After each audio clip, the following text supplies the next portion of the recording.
I've thought about with my own adoptive parents when we've had conversations about adoption.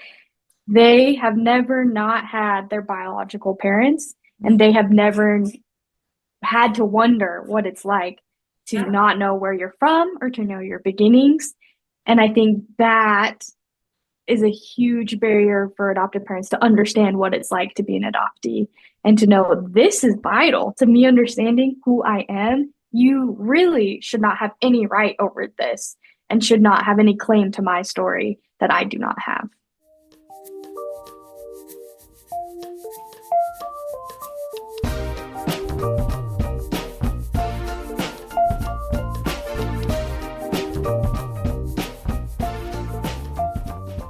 Welcome to the Open Adoption Project. This is episode 124.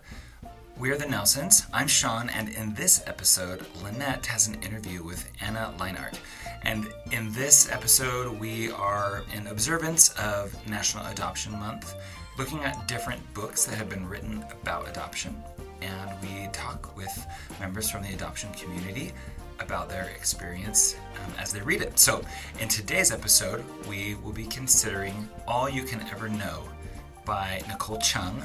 And this is a book that's a powerful memoir about transracial adoption and identity and the search for belonging. So we bring on Anna as a transracial adoptee to share her thoughts. We'll go ahead and jump straight to that conversation.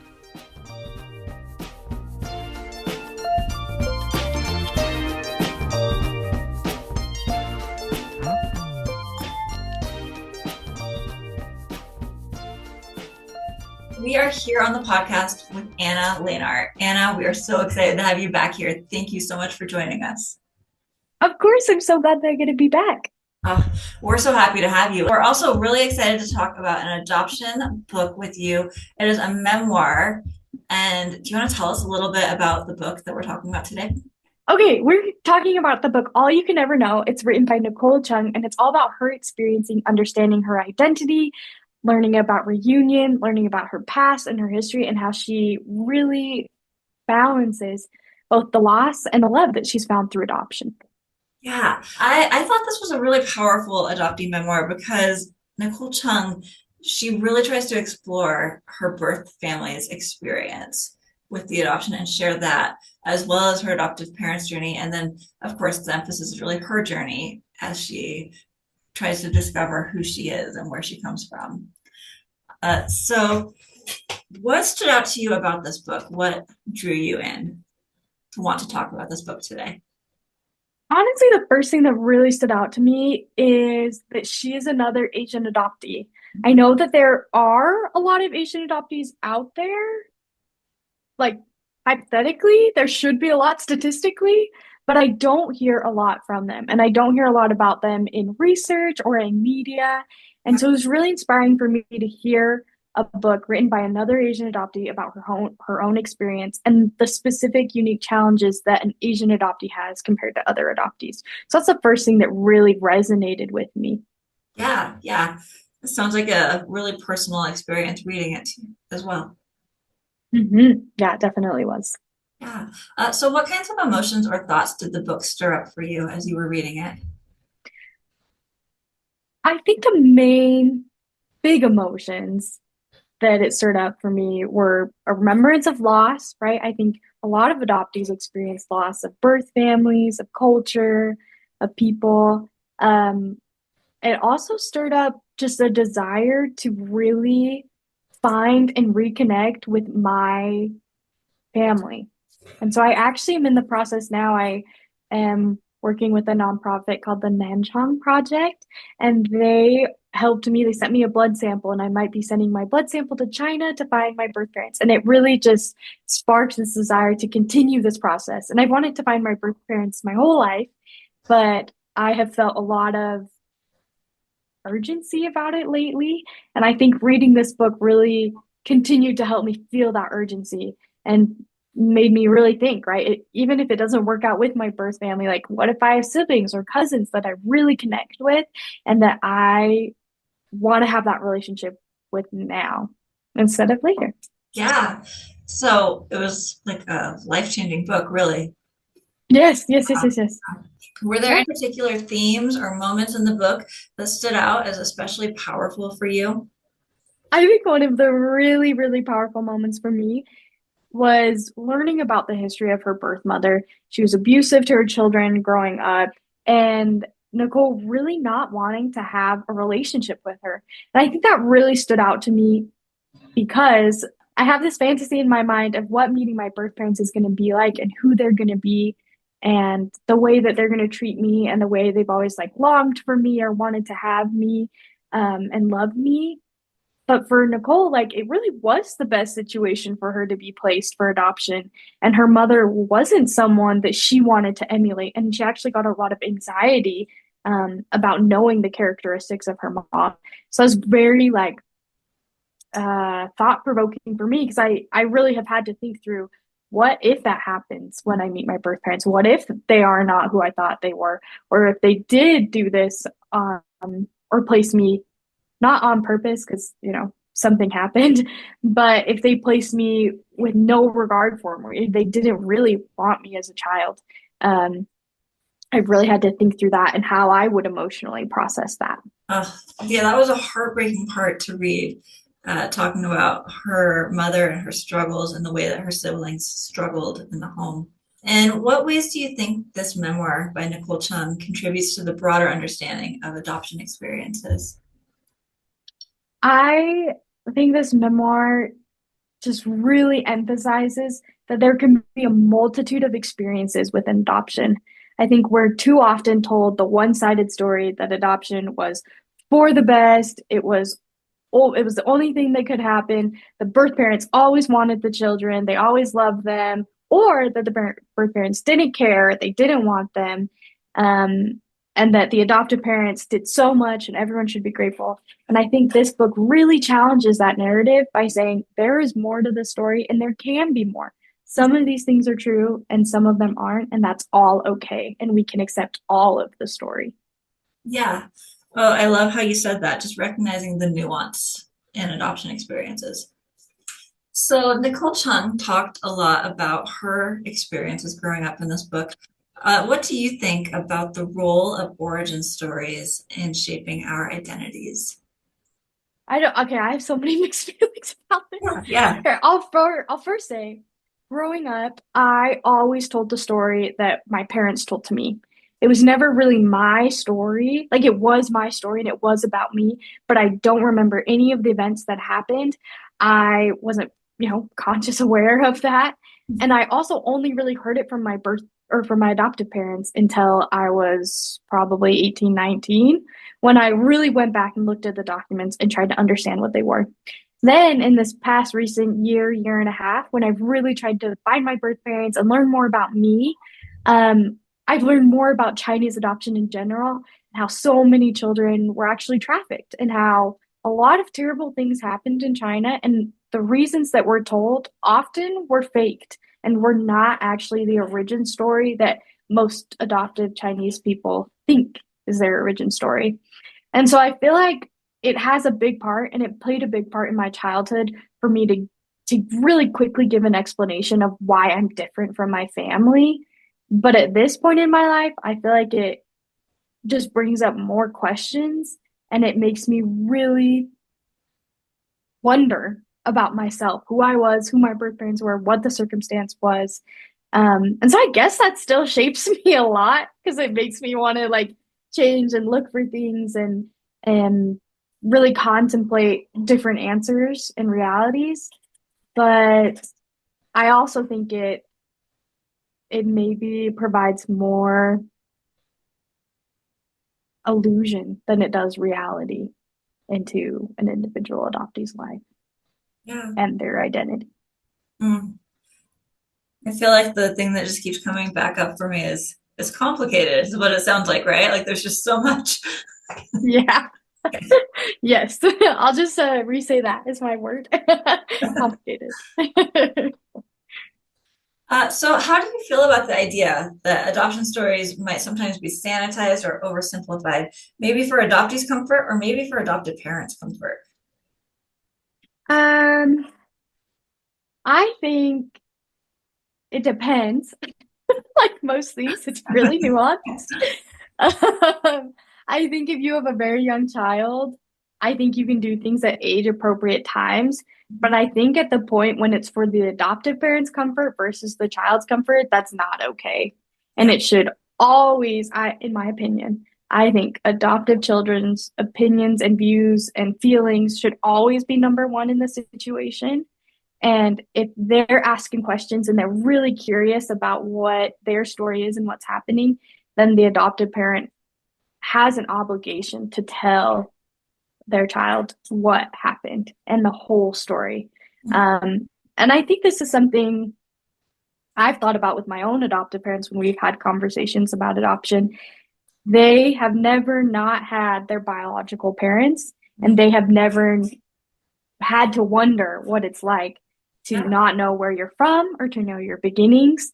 And I think that is a huge barrier for adoptive parents to understand what it's like to be an adoptee and to know this is vital to me understanding who I am. You really should not have any right over this and should not have any claim to my story that I do not have. Yeah. So well said.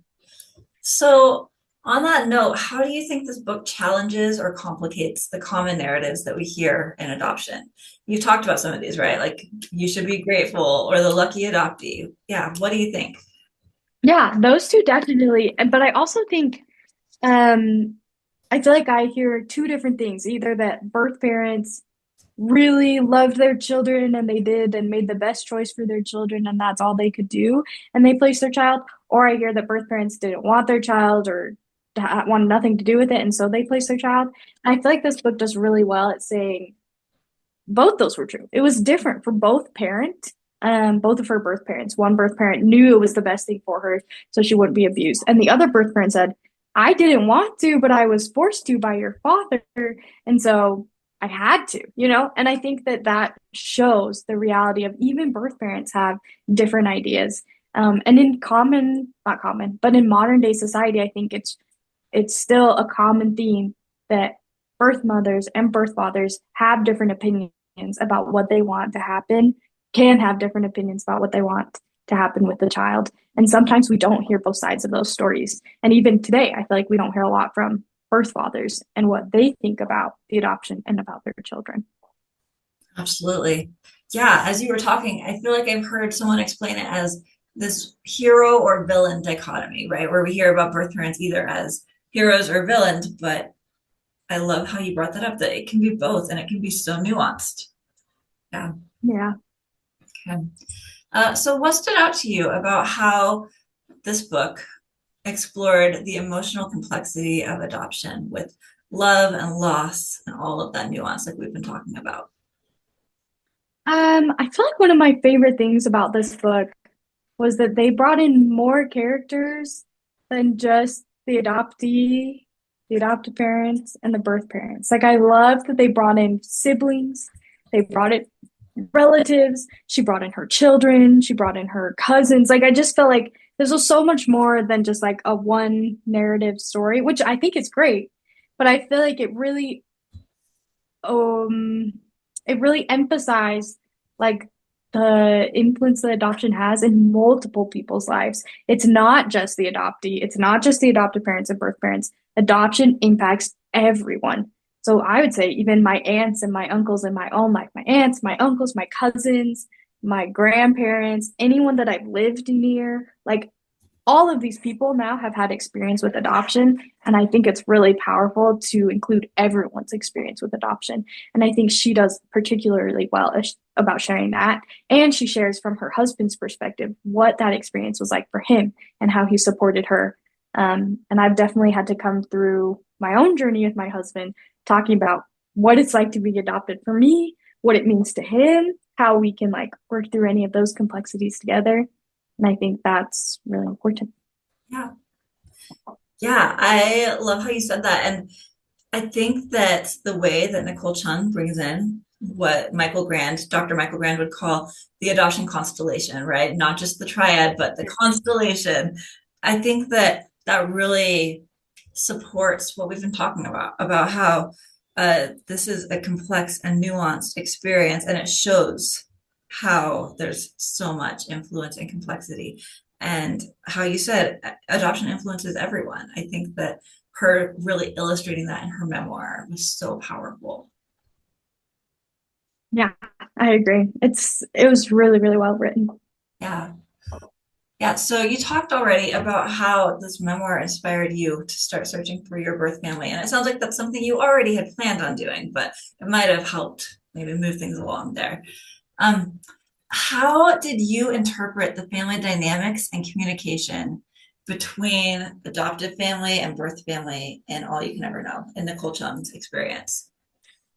The first thing that I noticed was when Nicole was describing that she wanted to find her birth family, she mentioned a couple times that she was going to hide it under the guise of just wanting to find her medical records. And that stood out to me because I felt the same way. I think a lot of adoptees feel like they don't want to make their adoptive parents feel like they are second to or that they're going to replace them once they find their birth parents. And I'm not speaking for all cases. Some cases that's probably true. But in other cases, right?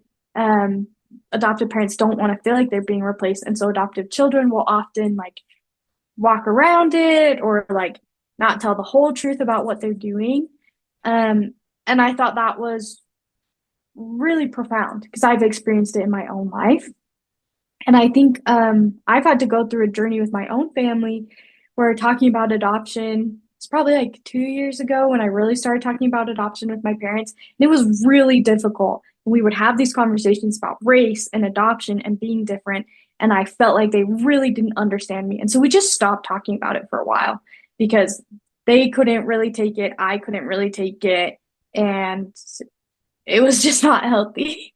And I think she reflected that same thing in her conversation with her parents. She didn't want them to feel sad. You could tell that they were like, this is the adoptive parent said, this is only for medical records, right? Like, this is too much for you.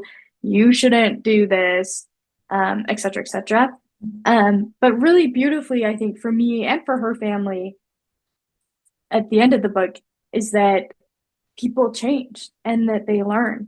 And for my adoptive parents, like, they have come and I have come so far. And so even very recently, we had a very big conversation again about adoption, and they were much more open and much more willing to see both sides. And now they're big advocates and they're willing to like have me, and not willing, they're excited for me to meet my birth parents. And they know that they're not being replaced, that they're not second class, that they're not as loved, that I'm not. Really grateful for all the good and the hard things that happened because I was adopted. But I also think with her birth family, I thought it was really interesting that she came to realize, hey, maybe I wasn't really meant to be raised in this family. It would have been hard for me to live up to my birth father's standard, but she can still have a good relationship with him now. And we touched on Nicole's relationship with her mother and how difficult that was and how she didn't really continue to foster that relationship. And I think that's normal. And I think that would have happened, that can happen with adoptive parents or birth family. It doesn't really matter. Not that it doesn't matter, but it could happen with either. There is no like one parental group is better than the other. I was really most surprised though by hearing that her adoptive parents hid the letter that her birth mother had written. That actually makes me really sad that that happened. And I think that that was a moment where the adoptive parents were just covering for themselves rather than thinking of the needs of their child first. Absolutely. Yeah, that was a heartbreaking part when she discovered the letter and that it had been hidden from her. So you've been talking about basically communication, right, between adoptive parents and adoptees, and how adoptive parents, we've seen this often, like even on this podcast, we've talked with adoptees who have shared they wait until their adoptive parents pass away to begin their search, but then their birth family is getting older too, and they might not have as much time to connect with them, but all because they want to respect adoptive parents and not like make them feel bad. And I think that we're moving in a better direction as a society and as an adoption community where this is becoming less common. But do you have any tips or thoughts on how adoptive parents might be able to better listen or make it safe for adoptees to share whatever they're feeling, whatever they're needing, so that it's not one of these big challenges that impedes relationships and challenges families. Yeah, I think if I was talking to adoptive parents, the advice I give is number one, if your child brings this up and it's the first time, take a moment for yourself. Like, that's big news. I can definitely be sure that that would be really hard to hear. And I get that because it feels like your adoptive child is challenging you as a parent and maybe questioning your parenting skills. And that's totally understandable to feel that way. But I think also, one of my professors that I really love said this to me. At some point, I think it's really important to realize that these feelings that your adoptive child is sharing and this desire, it's not about you at all. And it is about the child just wanting to have more people in their life that love them. And I think when adoptive parents look at it from that perspective, it's like, why wouldn't I want more people to love my child? This would be really great and beneficial. Of course, like keeping your child safe is really important. But I think like really taking a step back, knowing that your feelings are valid, but also re-looking at it and thinking, is this more about me? Is this more about them? And it's really should not be about you. And you should be able to, you should not, I guess I shouldn't say should, but it would be beneficial to take yourself out of the situation and to just focus on what their needs are. Yeah, I love that so much. Thank you.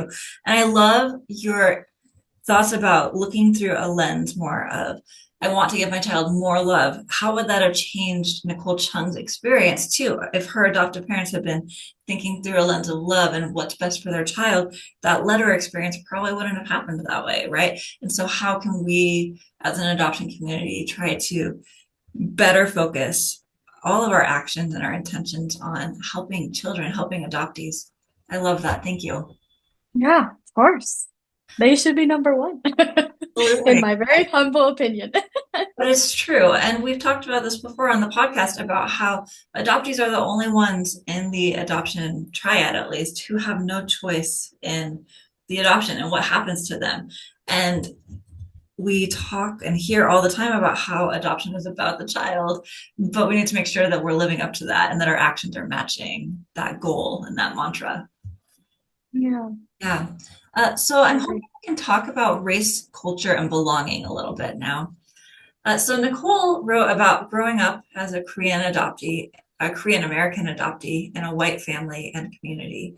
So I'm wondering how you saw this book's addressing those challenges with the intersection of race and adoption. I think that the book addresses really well the intersection of race and adoption. I think that's always really challenging, especially for an Asian adoptee. Specifically, Asian adoptees are often seen as race fluid. And so adoptive parents will often look at their child and say, oh, like they're just gonna fit in. They look normal, they seem normal, there's nothing really outstanding about them. But as a child experiencing it, as Nicole experienced, there is a lot of race in the experience. I know as a child, for me, I experienced people pulling their eyes back, making weird comments. I know as an adult, people told me comments related to COVID, like, how was the bat soup? Or asking me where I came from, telling me how good my English is, etc., etc. And I just think that people don't get that unless you are in the middle of both. And I think they do well of showing how she really like grew up white, culturally white, which is not a bad thing. That's a good thing. But it sometimes didn't fit with what people viewed her as. And that causes a lot of contention and a lot of confusion and a lot of othering and isolation. Two other books I feel like really did this particularly well, explain the challenges of this. One book is called Somewhere Sisters by Erica Miyazaki. Yes, she's amazing. We've actually had her on the podcast. She talked about that book. She's awesome. That's a great book. And then the second one that just came out in May 2025, it's called Daughters of the Bamboo Grove. That's an incredible novel written by a journalist about sorry, let me find the author, but it's about two girls who are twins, and one grows up in China and one grows up in America, and the differences that they experience. And I think they do really well, not only talking about the history of adoption in China, but also the challenges that they grow up with being Asian, and being in the United States. So the author of that one is Barbara Demick. All right, thank you. I will look that one up. Okay. Awesome. So, yeah, thank you. So, what are your thoughts on how this memoir handles cultural disconnection and the search for belonging? I think that they handle it really carefully. I think she's able to talk about it in such a nuanced way and such a specific way that really helps the reader, me, and other people, I think, understand that there's so much to culture that an adoptee loses, um, but also that an adoptee feels disconnected from. For example, she said learning Korean has always been a goal of hers and a dream of hers, but she never really felt comfortable doing it. And she felt weird being in classes learning Korean with other people who like already were pretty much fluent. And she didn't start until her daughter told her, I want to learn Korean. I'm Korean. Like, help me learn. And I think that's so true to what maybe a lot of adoptees feel like. It's like we want to learn about our culture, we want to learn and be integrated, but do we have a right? Like, I'll just say for me. So I've like studied Mandarin Chinese for probably 10 years, maybe longer. I like finished a minor at a university studying Mandarin, like I'm technically advanced level Mandarin, but I've never felt confident in my Mandarin ability. And when I speak with people, I try to speak as little as possible because I don't want to be judged for my ability. The couple times that I have spoken Mandarin with people, I often am asked, am I Japanese or am I Korean? Because I know my Mandarin is not native, even though I look like I should be Asian. And so I'm always, even in my own like quotes, culture and community, I'm still seen as different. And so it almost feels like when I speak Mandarin and when I learn more about a culture, it feels like I'm appropriating it, even though it is my own culture. Oh, that was so well said. Thank you, Anna. That's a huge challenge. That sounds really hard. Yeah. Yeah. So, how do you think this book might resonate differently for transracial adoptees versus maybe someone who is the same race as their adopted family? I think that this is really unique for transracial adoptees.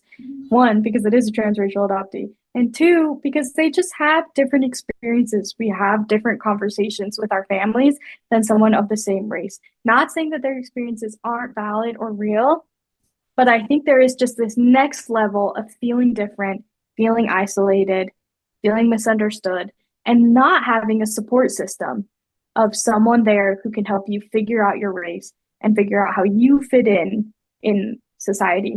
I've read this in a couple of books, but I feel like it's very relevant here. Growing up, I was protected by my white family and my siblings' whiteness, if that makes sense, like their white privilege. But as I grew up, I was seen from people and strangers as an Asian person, not as a white person. And so, like, my white bubble shield that was around me no longer protects me in certain circumstances, actually, in all circumstances. And so, I had to reorient myself and rediscover who I was, what it means to be Asian. And I was almost forced into it because that's the only way people looked at me first. They didn't see me for my personality or my traits or whatever. They automatically went to me being Asian. And so I had to spend a long time really understanding what that meant to me, who I am as an Asian. And it's still, as you can tell, very complicated for me. And I don't always feel super secure in that identity. And so I think this book really hits differently because she, Nicole Chung, gets it as someone who has felt different and not fully connected to your race and identity, but somewhat there. Yeah, thank you so much. So I'm wondering, did this book open up any conversations for you, uh, maybe public discourse or within your family that were harder to broach before you had read it? I would probably say the desire to look for my birth parents has been really interesting. Um, like I said, my parents are very supportive now. They know that it is partly me just wanting to find people who can love me more. I also want to learn more about my medical history. But I think the biggest concern from my side is I don't want my parents to be gone or to be dead by the time I find them, my birth parents. Yeah. But for my adoptive parents, they have a lot of concerns about privacy with me sending information about myself and the adoption to China.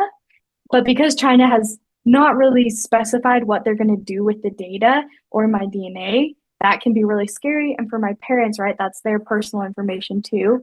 And so it's been really interesting, me having a strong desire to find them, and especially spurred by this book, this urgency to really look for them, and my parents' reluctance to have to give me papers that could help me find them for their security and safety. And I think both are very valid. But from my side, it feels like they're inhibiting me from something that should always be mine and is my right to have. But from their point of view, it's all of our information and they have a right to protection for it. And so that's been a really interesting question and discussion that we've had recently. Yeah. Oh, that's complicated. Well, I'm so happy for you that support has grown there. And I'm so excited with your search. I will definitely be sending you all of the good vibes. Thank you. So if you could say something to Nicole Chung after reading this book, what would you tell her, or what would you ask her? Whatever comes to mind. Yeah. I think I could say anything to her, I would probably just say thank you. Honestly, I really appreciate having more voices out there. I have only recently started advocating for adoption in my own little social circle, and it's hard. And there's a lot of backlash, and there's a lot of people telling you that your opinions don't matter and that you should be grateful and that you don't know anything. And so I get it. And I really just am grateful that she was willing to share her opinion and share her story and talk about the complexity of both parts and how, even though some of these relationships weren't a fairy tale ending that she was looking for, they're still real and they're still happening. And I think that's so essential for everyone to hear. So a lot of gratitude. Yeah, thank you. And then one more question as we wrap up. What do you hope readers will take away from this memoir? I think the number one thing that I think readers should take away from this memoir is that adoption is complicated. And I think we've said that a lot, and I think you're a huge advocate of that, but I don't think it can be stressed enough. And I also think it's really important that readers should take away that everyone in the constellation is going to have a different experience with adoption. And those are all valid experiences. And the adoptee's experience, I think, should be at the center of everything. And sometimes we need to put our own feelings aside so that we can listen to the people who are most impacted by this decision. Absolutely. Well, Anna, that was so well said. I've so enjoyed discussing this book with you, and I'm so thankful for you. Thank you. Of course. Thank you so much. It's such an honor to be talking and sharing my thoughts on adoption. Oh, I so appreciate you. If any of our listeners want to connect with you, how can they do that? They can email me. I have an email. It's adoptionliterate@gmail.com. Awesome. Thank you so much.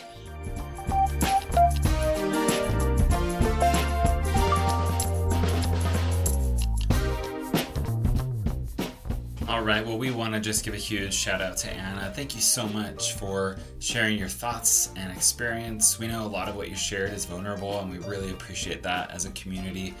We're grateful for each of you who are listeners to the podcast and hope that you found some value in listening to this conversation. We'll have another book club episode coming up in the next few days.